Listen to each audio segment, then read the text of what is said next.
Bueno, buenos días tengan todos. Damos comienzo a la audiencia fijada en el expediente 5851/08, Finoli Micaela contra el Gobierno de la Ciudad sobre acción declarativa de inconstitucionalidad, cuyo objeto es el pedido de declaración de inconstitucionalidad de los artículos 3.2.8, inciso H, y 3.2.14, incisos A y C del anexo al Código de Transporte y Tránsito de la Ciudad, aprobado por la Ley 2148 y subsidiariamente del artículo 14, inciso A3 del anexo 1 del decreto 779/1995.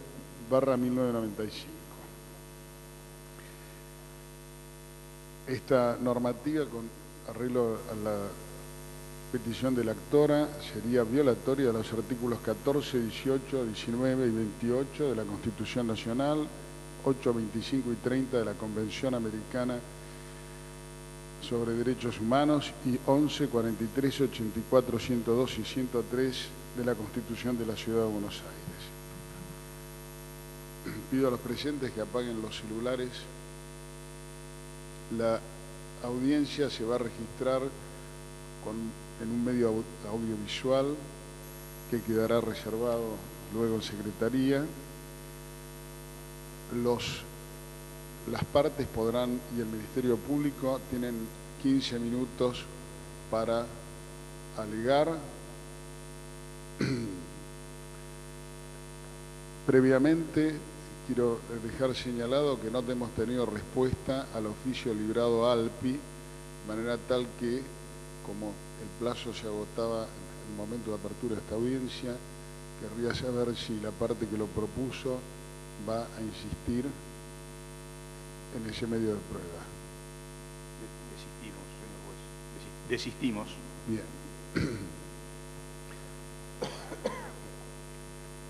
Está igualmente contestado el otro oficio, creo que ustedes han tomado nota de eso. En segundo término, debo requerir a las partes si tienen alguna prueba documental que hayan traído en este momento y que quieran agregar a la causa. Ninguna, señoría. Tampoco. Gracias. Bueno, entonces estamos en condiciones de darle la palabra a la parte actora. Comienzan sus 15 minutos. Doctor Bulco. Gracias, doctor Lozano. Bien, buenos días. En primer lugar, voy a examinar los argumentos dados en la contestación de la demanda por el Gobierno de la Ciudad y procederé a su réplica, y después voy a hacer lo mismo con los argumentos de la Fiscalía.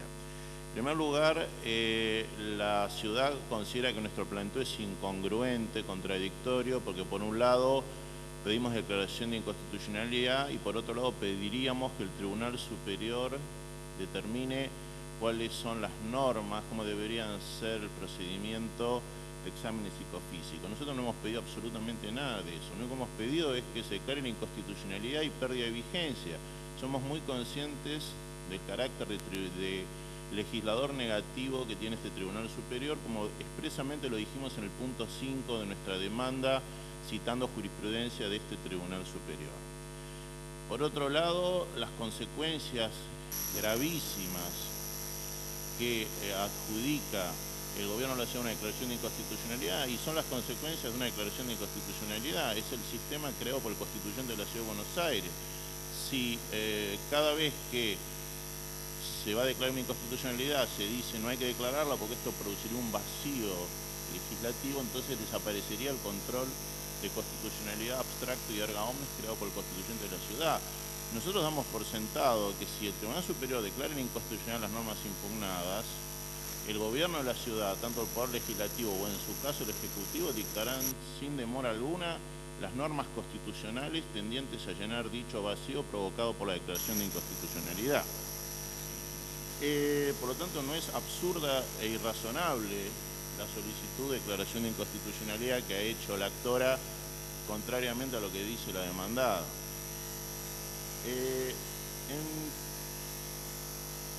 También, entrando ya al fondo del asunto, el Gobierno de la Ciudad sostiene que las normas son, contrariamente a lo que dice la actora, lo suficientemente precisas.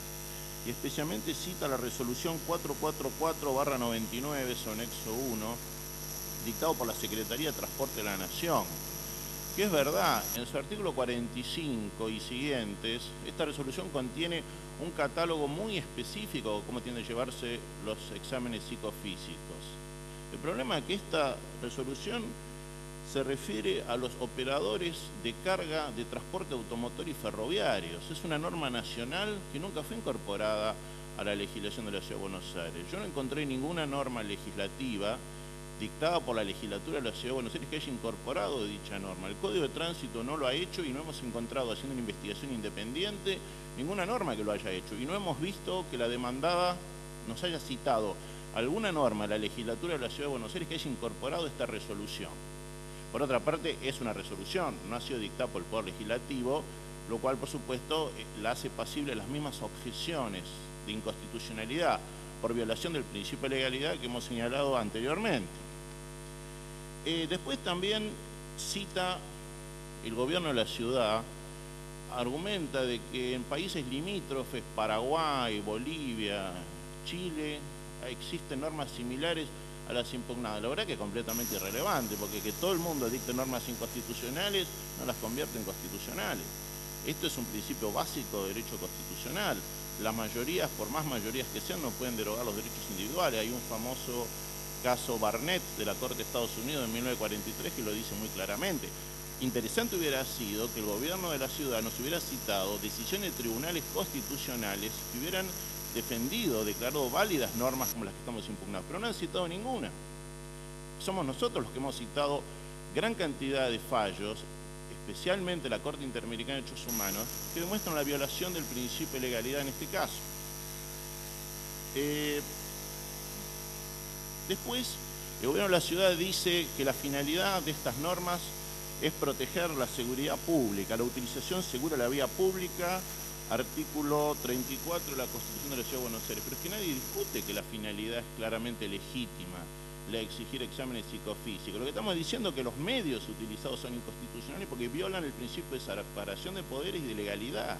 No estamos cuestionando, obviamente, la necesidad de tener controles sumamente estrictos para lograr idoneidad psicofísica a los conductores que transitan por la Ciudad de Buenos Aires.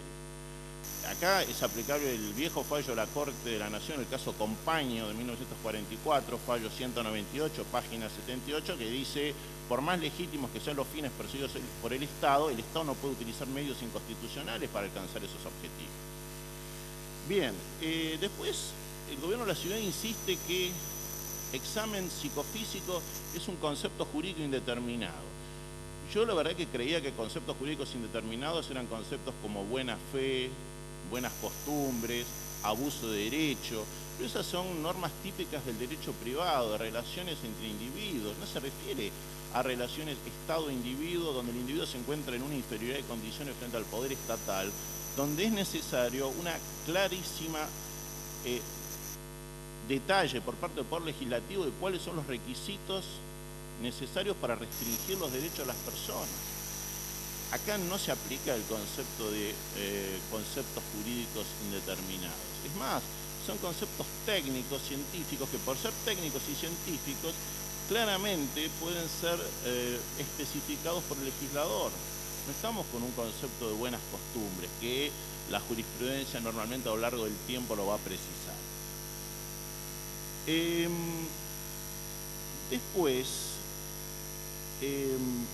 yendo a lo que dice la Fiscalía argumenta de que nuestro planteo de violación del principio de legalidad sería conjetural. Y esto está conectado con lo que dice el gobierno de la Ciudad de Buenos Aires, que nuestro planteo es abstracto, que no tiene relación alguna con el caso. Pero eso no es cierto. Nosotros claro que hicimos un desarrollo teórico, pero después, en la parte final del punto 3, en el punto 3.5, nuestra demanda, claramente bajamos esos conceptos teóricos generales a las normas concretas que estamos atacando y demostramos por qué la aplicación de esos principios teóricos a las normas impugnadas demuestra que son inconstitucionales. Después la Fiscalía argumenta, y debo decir que la verdad que no entiendo muy bien el alcance de este planteo, dice que en realidad acá el decreto que hemos cuestionado se mantiene dentro de los marcos legislativos y por lo tanto no hay exceso reglamentario. Pero que si la ley no tiene marco alguno, si no tiene parámetro alguno, ¿cómo podemos saber si el decreto los excede o no los excede? Y esto también está vinculado con lo que dice el gobierno de la Ciudad de Buenos Aires cuando sostiene que la norma es lo suficientemente precisa. Si dejamos de lado la resolución 449 que no integra el ordenamiento jurídico local, estas normas no dicen absolutamente nada, ni la ley que estamos atacando, ni el decreto que estamos atacando establecen pauta alguna. Lo único que dice es que se van a aplicar exámenes psicofísicos, no dice nada en qué consisten, qué requisitos tienen que cumplir, qué afecciones psicofísicas son un impedimento para obtener el registro automotor. Si eso no es vago, no sé qué norma puede ser vaga. En síntesis, a nosotros no nos parece que ni el gobierno de la Ciudad de Buenos Aires ni la Fiscalía han respondido a nuestro planteo, que es el siguiente: las decisiones centrales que tienden a la restricción de los derechos, las decisiones que toman los poderes públicos requieren como requisito mínimo de validez constitucional que el legislador haya de manera precisa determinado en qué supuestos se pueden no violar, restringir dichos derechos. Y por eso digo es un requisito mínimo, porque además la norma puede ser inconstitucional por otras razones. En este caso, ni la ley ni el decreto, que nosotros atacamos subsidiariamente inconstitucionalidad, establecen pauta alguna, lo cual significa que el poder administrador en cada caso concreto tiene una discrecionalidad total e ilimitada para otorgar o rechazar los registros cuando le parezca.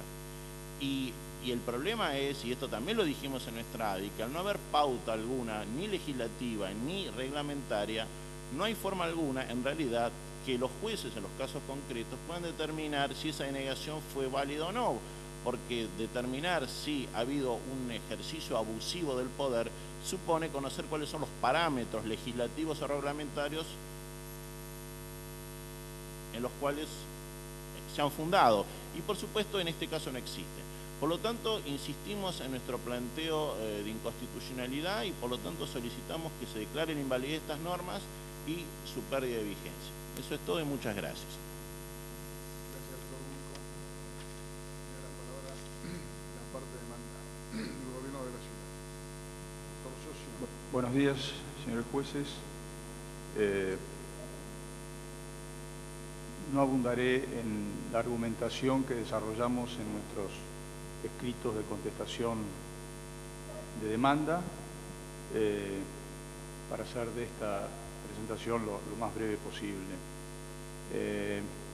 Por supuesto, insistimos en la constitucionalidad de los artículos impugnados por la actora. Entendemos básicamente que el tema central, desde el punto de vista normativo, es que no nos estamos refiriendo exclusivamente a la normativa local, sino a un sistema nacional de seguridad vial regulado por los decretos 779 del 95, por la ley 24.449 y por la resolución a la que hizo referencia el doctor. Y vemos además que hay una insistencia tanto en la presentación de origen como en lo manifestado recientemente, en el sentido de que se deja librado a la autoridad de aplicación y en este caso al gobierno de la ciudad discrecionalmente al otorgamiento de la licencia sin reparar a cuestiones técnicas específicas que tienen que ver con la aptitud psicológica médica del postulante al registro, y en referencia a ello, para aportar elementos al Superior Tribunal, quiero destacar que, por ejemplo, durante el año 2007, en el informe que brinda justamente la Dirección General de Licencias, se consignan 364 casos por inhabilitación médica, 84 casos por inhabilitación por razones de visión, por razones psicológicas 566 casos, por razones fonoaudiológicas 8.964 casos. Han sido retenidos para no otorgarse las licencias por razones de visión 10.645 casos, por razones psicológicas 3.874 casos, fonoaudiológicas 50 casos, en fin, es un extenso listado que demuestra que lo que se hace es un análisis que está lejos de ser arbitrario o que deja librado al azar la determinación de la decisión respecto del otorgamiento o no de la licencia. Entendemos que las prescripciones nacionales y locales son suficientemente precisas, como lo dijimos al contestar la demanda, y que alejan absolutamente cualquier presunción de inconstitucionalidad de la norma que estamos tratando. Pero por otro lado, quiero cerrar esta presentación diciendo además que es central analizar la cuestión desde la perspectiva de lo que implicaría el análisis de este tema sin una visión que tenga que ver con la integralidad de lo que es un sistema nacional, en lo que es el sistema nacional en lo que hace al otorgamiento del registro. Entendemos finalmente que la norma, por su regulación específica, su regulación local, como por su regulación nacional, establece parámetros muy claros para identificar cuándo una persona está en condiciones de recibir o de rechazarse el otorgamiento de la licencia. Por lo tanto, esta Procuración General de la Ciudad insiste en su postura respecto a que la norma es plenamente constitucional. Muchas gracias. Gracias, doctor Socio. El Ministerio Público va a hacer uso de un método audiovisual. A este respecto quiero señalar que, bueno, por un lado vamos a tratar de filmarlo, pero además le hemos pedido, porque nos lo hizo saber con antelación, dos cosas. Una de ellas es que quedara registrado y reservado en Secretaría un soporte que pudiera reconstruir esto, suponiendo que la imagen no fuera suficiente, y en segundo lugar que estuviera en condiciones de ser entregado a las partes para que puedan contar con el medio como utilidad. Así que si lo tienen, después lo haremos pasar. Adelante, doctor Garabano. Muchas gracias, señor juez de trámite. En primer lugar, agradecer al Tribunal Superior la posibilidad de sumar mecanismos en términos de la presentación. La presentación va a ser muy breve.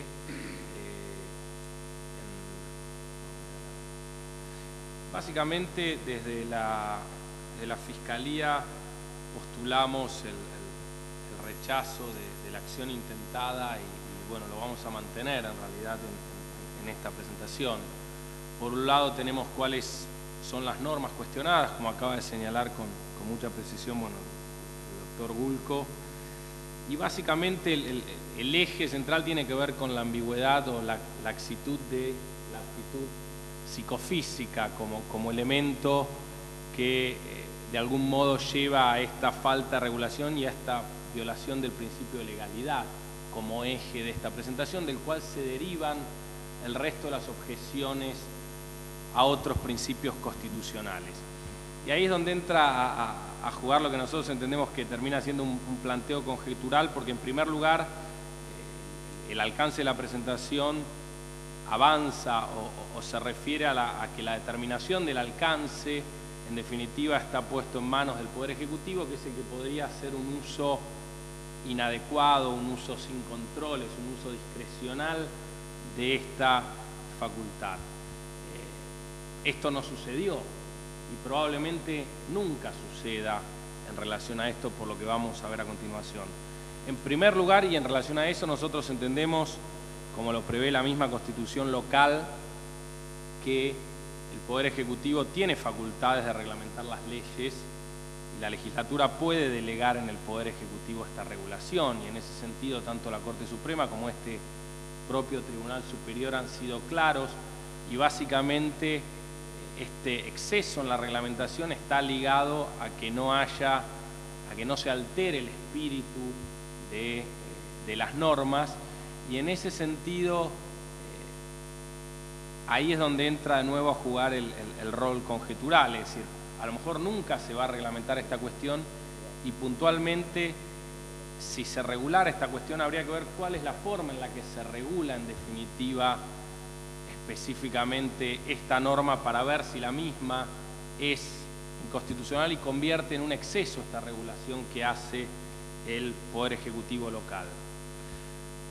Pero por otro lado, yendo a la cuestión más de fondo en términos de la ambigüedad del término y más allá de que nos guste más o nos guste menos, es decir, lo que nosotros vemos es un esquema, si se quiere, imperfecto y confuso en términos de la regulación local, la regulación nacional, donde se repiten los términos, pero sí vemos claramente que tanto en la regulación local como en la regulación nacional incorporada como anexo, el término de aptitud, en alguna medida psicofísica, comprende una serie de descripciones que exceden el término que es objeto de cuestionamiento y se incorporan términos como neurológica, sensorial, física, lo cual nos está dando toda una serie de elementos que de algún modo le dan mucha más objetividad o mucha más precisión al término que es objeto de cuestionamiento por su laxitud por parte de la actora.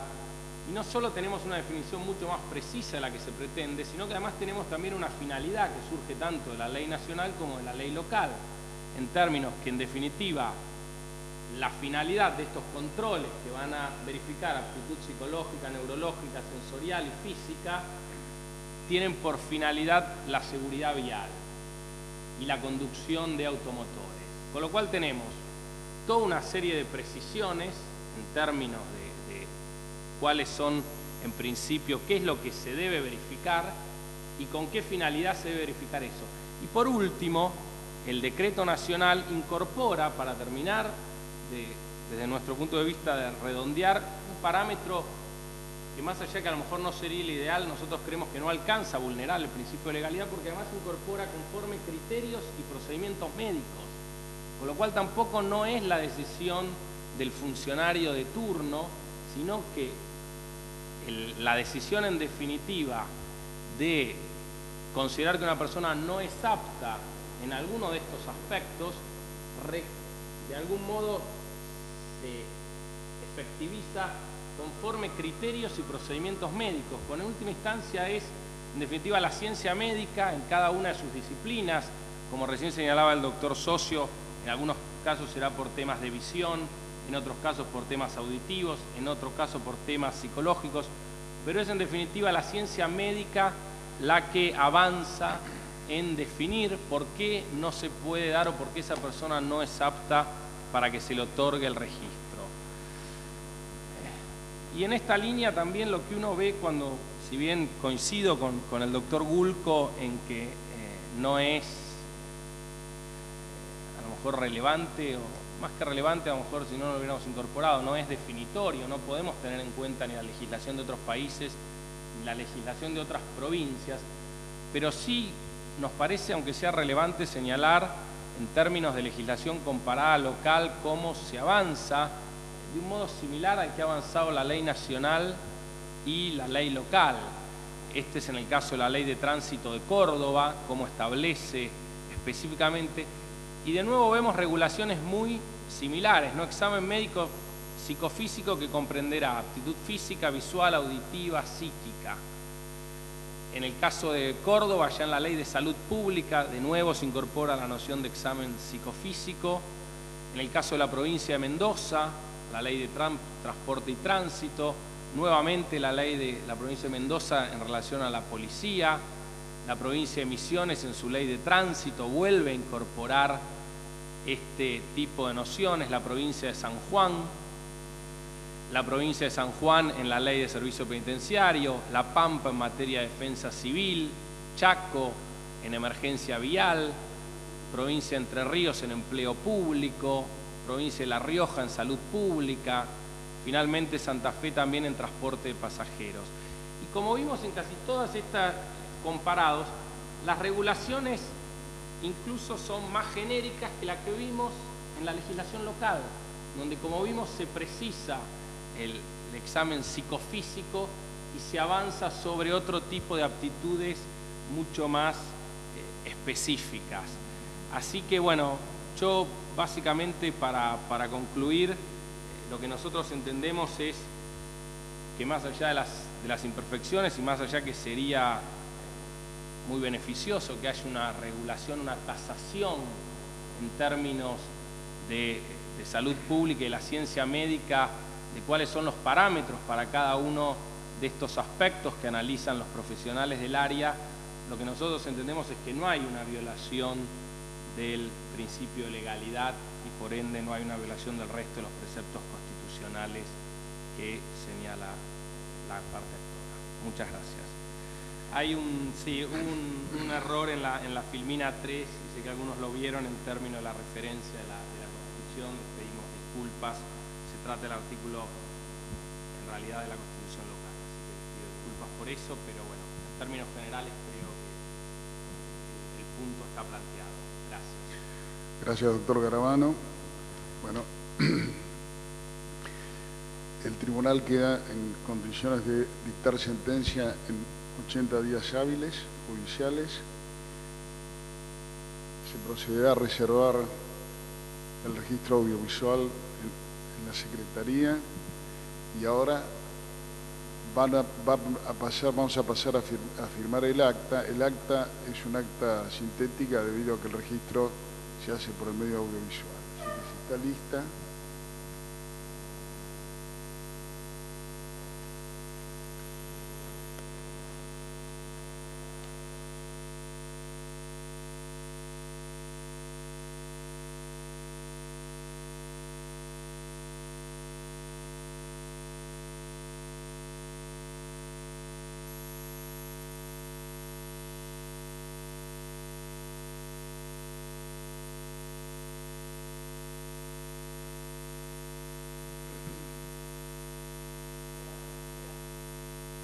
Dar lectura al acta de la audiencia.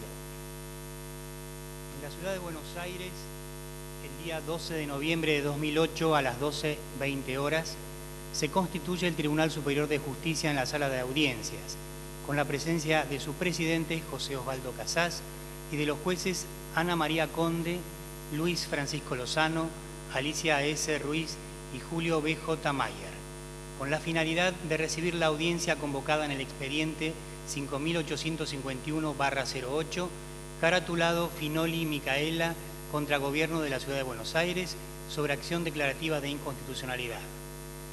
Dirige la audiencia el señor juez de trámite Luis Francisco Lozano. Se encuentran presentes por la parte actora la señora Micaela Finoli, con el patrocinio letrado de los doctores Hernán Gulco y Alejandro E. Segarra. Por el Gobierno de la Ciudad, la doctora Rosa Isler, letrada apoderada de la Procuración General de la Ciudad, con el patrocinio letrado del doctor Torcuato Alfredo Socio. Por el Ministerio Público Fiscal, el fiscal general doctor Germán C. Garabano. El doctor Lozano hace saber que se encuentra pendiente una de las pruebas de informes admitida a la demandada, oficio a ALPI. El tribunal tiene por desistida dicha prueba ante la manifestación de la Procuración General en ese sentido. Seguidamente, el doctor Lozano hace saber a los participantes las reglas bajo las que se desarrollará la audiencia. Informa a las partes y al Ministerio Público Fiscal que contarán con 15 minutos cada uno para exponer sus posiciones, el orden en que lo harán y los interroga sobre si tienen nuevos documentos que aportar. Todos responden en forma negativa. Tras ello, el doctor Lozano concede la palabra en primer término a la parte actora. Hace uso de ella el doctor Hernán Gulco. Luego el doctor Socio expone la posición de la Procuración General de la Ciudad. Finalmente emite su dictamen el doctor Garabano. A continuación, el doctor Lozano informa a los intervinientes que el tribunal dictará sentencia dentro del plazo de 80 días, ordena que por secretaría se reserve el registro audiovisual de la audiencia y se dé lectura al acta. Con lo que termina el acto a las 12:50 horas. Firman el acta los señores jueces, las partes y el fiscal general, todos por ante mí que certifico.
Damos por terminado el acto.